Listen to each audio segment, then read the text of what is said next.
रब इश्रह ली सदरी व यस्सिर ली अमरी वहलुल उक़दतम मिन लिसानी यफ़क़हू क़ौली आमीन या रब्बल आलमीन। बानी तंजीम इस्लामी डॉक्टर इसरार अहमद रहमतुल्लाह अलैह का एक बहुत ही अहम मौजू रहता था, वो ये कि दीन इस्लाम को गालिब करने का तरीका क्या होना चाहिए, वो कौन सा तरीका है जिस पर अमल पैरा होकर हम इस मंज़िल को हासिल कर सकते हैं, यानी इस्लाम को गालिब कर सकते हैं।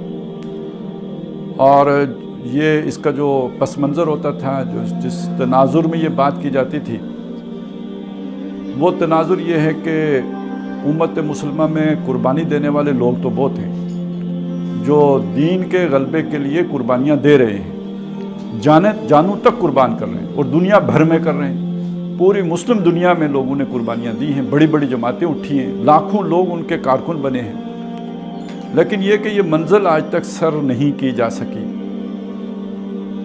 तो डॉक्टर साहब उसे कहते थे कि दो ही तरीके आमतौर पर इख्तियार किए गए हैं, या बैलेट का तरीका इख्तियार किया गया है या बुलेट का तरीका इख्तियार किया गया है। बैलेट का तरीका यानी इलेक्शन का तरीका, और बुलेट का तरीका यानी ये कि जिसे आजकल दहशतगर्दी कहते हैं, और इख्तियार करने वाले उसे जिहाद फी सबीलिल्लाह कहते हैं।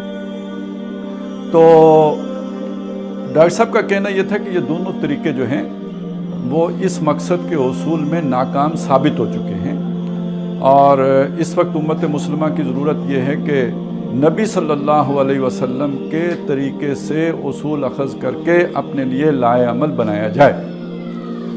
अच्छा, डॉक्टर साहब ने इसको बड़ी तफसील से भी बयान किया है। तकरीबन 400 सफ़ात पर मुश्तमिल उनकी किताब मनहज इनकलाब नबवी भी मौजूद है। 1985 से डॉक्टर साहब का ये मौजू रहा है। और एक ये मुख्तसर किताब भी है, ये रसूल इनकलाब का तरीक़े इनकलाब। अब पिछले 15-20 साल में हुआ ये है, वैसे भी आपको पता है कि हम जो लोग हैं ना, हम खुलासों को पसंद करने वाले लोग, हमारे जो तालिब इल्म हैं, बच्चे भी हैं, तो वो भी जो दरसी किताब है उसे पढ़ना पसंद नहीं करते। खुलासा मिल जाए तो वो जल्दी से टेस्ट पेपर और इस तरह की चीज़ें लेके तो बस अपना तैयारी करके तो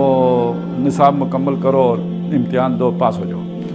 तो इसी तरह हम हर काम करते हैं कि खुलासा मिल जाए तो वो हमें जल्दी उसकी तरफ आते हैं। लिहाजा पिछले 15-20 साल में खुद डॉक्टर साहब से वाबस्ता लोगों ने भी इस खुलासे ही को ज़्यादा पढ़ा है, और वो जो तफसील वाली मनहज इनकलाब नबवी किताब है उसको पढ़ना तकरीबन मतरूक हो चुका है। उसूल सवाब के लिए तो वैसे भी कोई नहीं पढ़ता, तो इतनी बड़ी किताब देख के बंदा लाइब्रेरी में रखना तो पसंद करता है कि आने वाला ये समझे कि भाई बड़ा पढ़ाकू बंदा है, लेकिन ये कि उसको बैठ के उसे पढ़ना और पढ़ के हज़म करना, यानी हर सफ़े को समझना, ये तो यूँ समझिए कि अगर पॉइंट सम पर्सन ने भी किया हो तो बहुत बड़ी बात है। आमतौर पर लोग उस चीज़ पर गहराई में उतर कर गौर नहीं करते। अच्छा, अब मुझ जैसे बंदा जिसने लेक्चर देना हो तो वो भी पढ़ लेता है, उसकी मजबूरी बन जाती है पढ़ना, लेकिन वो क्या करता है, उसने किताब पढ़ी, नोट्स लिए और टका दिए, जहन में उसके भी नहीं उतरता। मतलब मैं बयान कर रहा हूँ, मेरे नहीं अंदर उतरेगा, मैंने उधर से पढ़ा, वो इसे कहते हैं कट कॉपी पेस्ट कर दिया, बस उधर से लिया, इधर से आपकी तरफ उसे वो फेंक दिया। वैसे भी मुझे सहूलत होती है कि डॉक्टर साहब ने जो चीज़ 12 घंटे में बयान किया, मुझे 45 मिनट में बयान कर। जहाँ भी लेक्चर का मौका मिलेगा मनहज इनकलाब नबवी का, वो 40 से 45 मिनट का मिलेगा, क्योंकि उससे ज़्यादा लोग मेरी शक्ल नहीं देख सकते। डॉक्टर साहब की तो नूरानी चेहरा था, उसको देख लेते थे, मैं तो इतनी देर तक लोगों की तवज्जो पोजेस नहीं कर सकता। लिहाजा मेरी मजबूरी है कि मुझे 45 मिनट में खड़का दिया जाए, तो मैं 45 मिनट में फिर उसका भी एक खुलासा, यानी डॉक्टर साहब की बातों का मैं एक खुलासा पेश करूँगा। तो एक टोटल कन्फ्यूजन है कहने वालों को भी और सुनने वालों को भी।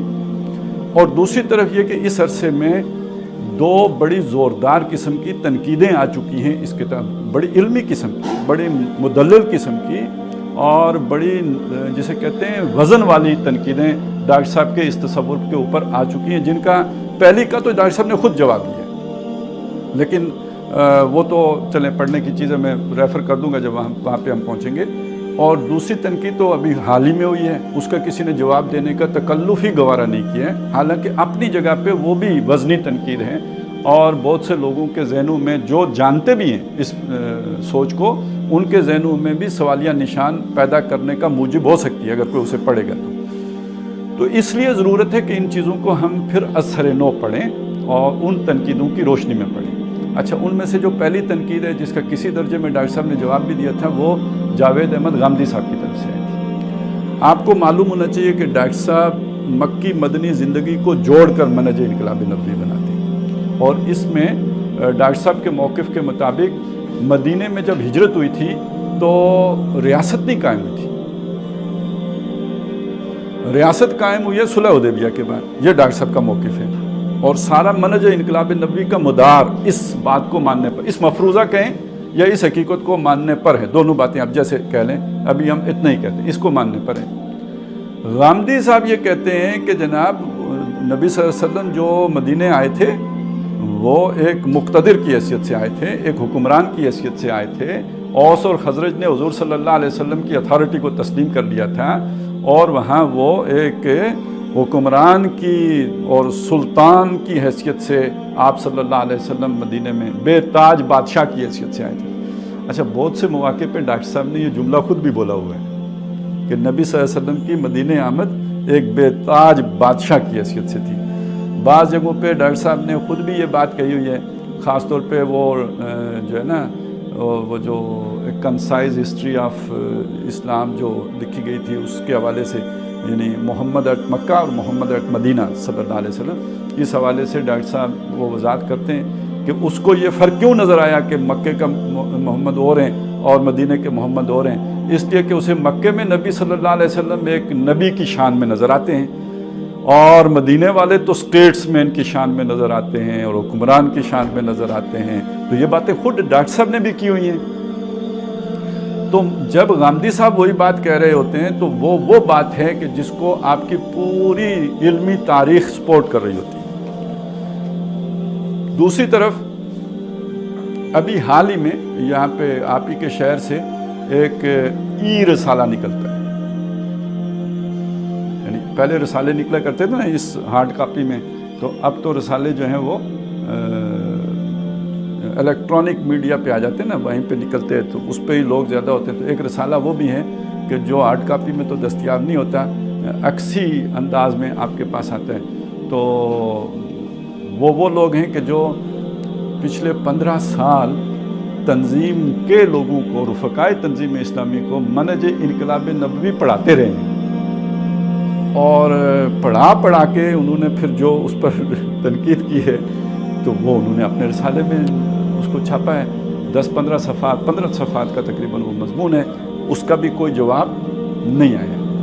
تو اس لیے بہرحال کسی اور کے کانوں پہ جوں رینگے یا نہ رینگے، یا کسی کی اپنی حکمتیں ہو سکتی ہیں، دریا کو اپنی موت کی طغیانیوں سے کام والی بات ہے۔ ہمیں تو اگر یہ کام کرنا ہے تو سوچ سمجھ کے، یہ نہیں کہ آنکھیں بند کر کے یا فرار کا رستہ اختیار کر کے، بلکہ یہ کہ سوچ سمجھ کر اپنی بات کو سمجھ کر اس کے ساتھ دلی ہم آہنگی کے ساتھ کرنا ہے اور ذہنی اطمینان کے ساتھ کرنا ہے۔ اس لیے میں چاہتا ہوں کہ اس کو ہم ذرا پڑھ لیں۔ یہ ضروری نہیں ہے کہ میں سارا پڑھا سکوں، اس لیے کہ میری پہلی ترجیح یہ ہے کہ جو پڑھیں ہم وہ ہمیں سمجھ آ جائے، کچھ رہ گیا تو